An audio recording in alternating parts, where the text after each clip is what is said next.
Hello, everybody.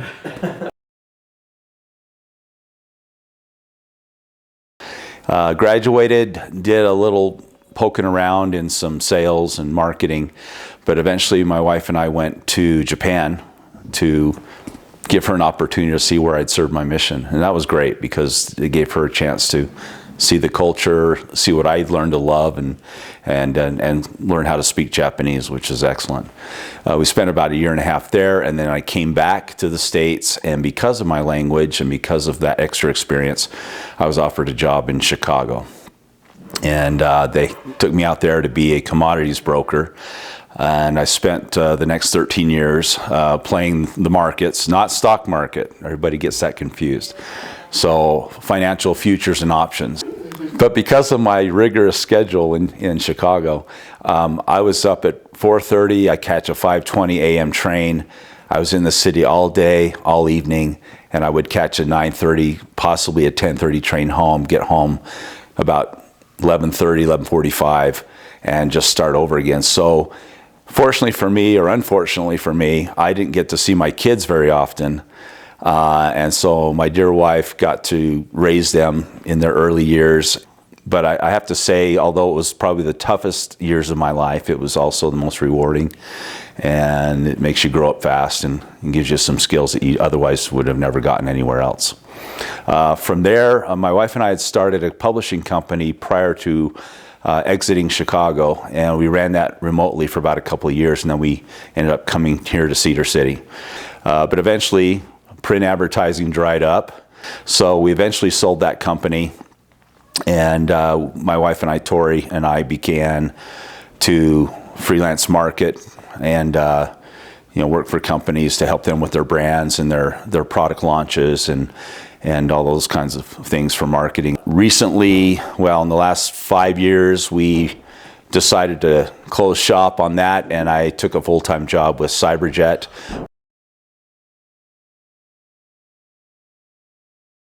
My parents were Louis Peter Nelson and Colleen Lillian Adams Nelson.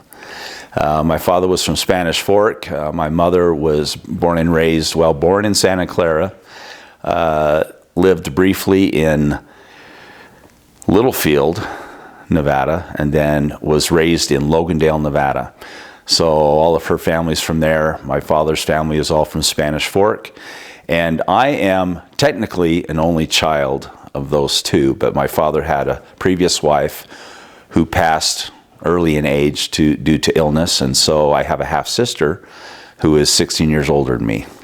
So my mother, she taught me how to socialize, how to connect people. She was very into genealogy and just loved it. In fact, she did the genealogy for both sides of the family.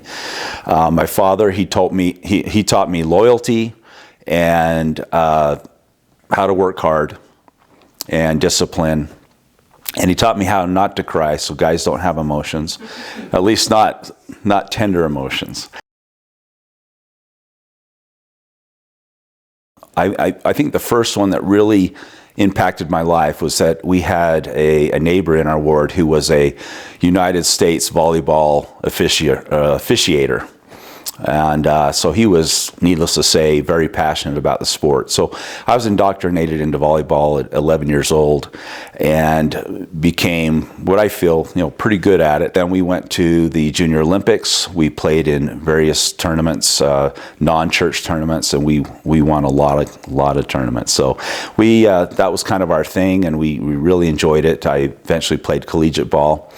And then for the next 25, 30 years, a lot of two-man sand volleyball and things of that nature. So I think that helped me learn my skills, my abilities. It taught me how I felt about competition.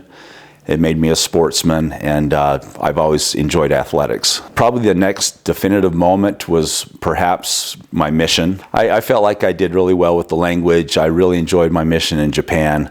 I served in the Tokyo North Mission and had a great experience there. Probably the next, of course, would have been my marriage.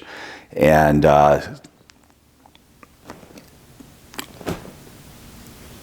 I'm not having an emotional moment. I'm just trying to think of how that defines me.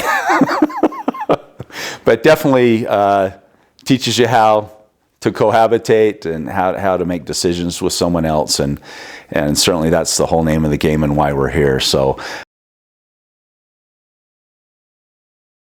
I could only think of one story that really gave me pause, and that was on my mission. We're knocking on doors. This was 8 months in, and I'm on splits with the ZLs, and this young woman opens the door, and her eyes light up, and she yells, "Elder Nelson, where have you been?" And I'm like, "I don't know you." Well, as it turns out, there was an Elder Nelson from Ogden, Utah. Wasn't me, who I guess I resembled. And they, unfortunately, he and some other elders took it upon themselves to hop mission borders and go party in the nightlife district of Tokyo.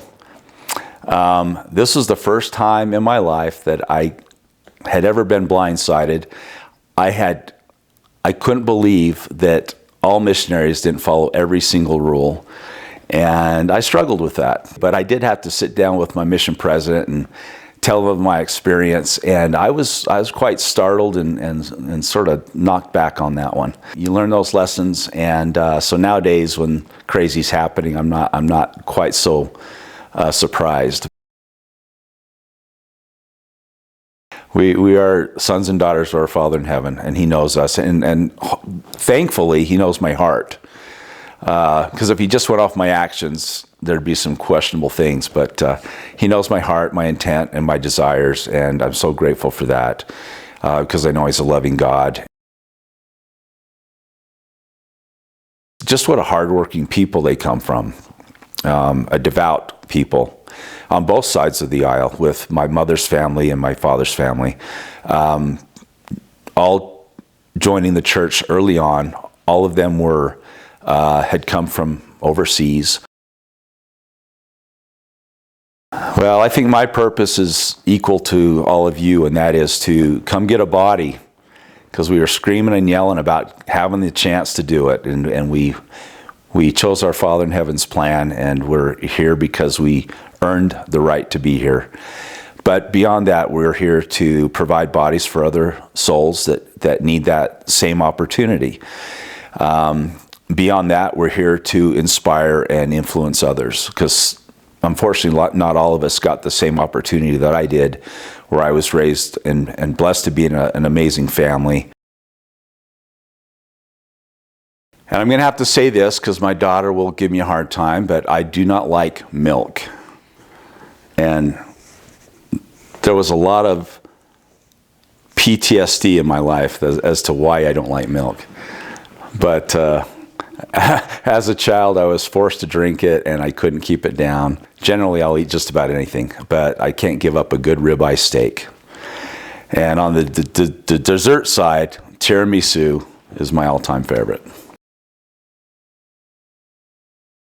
My favorite place has not been visited yet, but I have a feeling it's Bali. Volleyball's at the top there, but I was raised hunting and fishing by my father, and loved to collect and shoot guns. And I was the proud recipient of my father's collection, and I continue to enjoy, although I'm not an avid shooter, but we go when we can. I was a big water skier in the day, but not too many years ago, I suddenly was having trouble getting out of the water, and I like going to the gym. And I think that's one place where we can really control what we do and how well we do it. So for the last 8 years, I've been an avid gym rat. Was it Who Stole My Cheese? Of Mice and Men, and the Partridge Family. And then, of course, the Book of Mormon. And one would be Doctrine and Covenants 82, verse 10. It's where the Lord says, I'm bound when you do what I say, but when you do not what I say, then you have no promise. And then the other is Proverbs 3, 5 and 6. if we follow the Lord with all our heart and don't lean into our own understanding, then we'll be guided. But we need to acknowledge God's presence in all things, his hand in all things, and he will guide us and get us to where we need to be. Praise to the man and poor wayfaring man.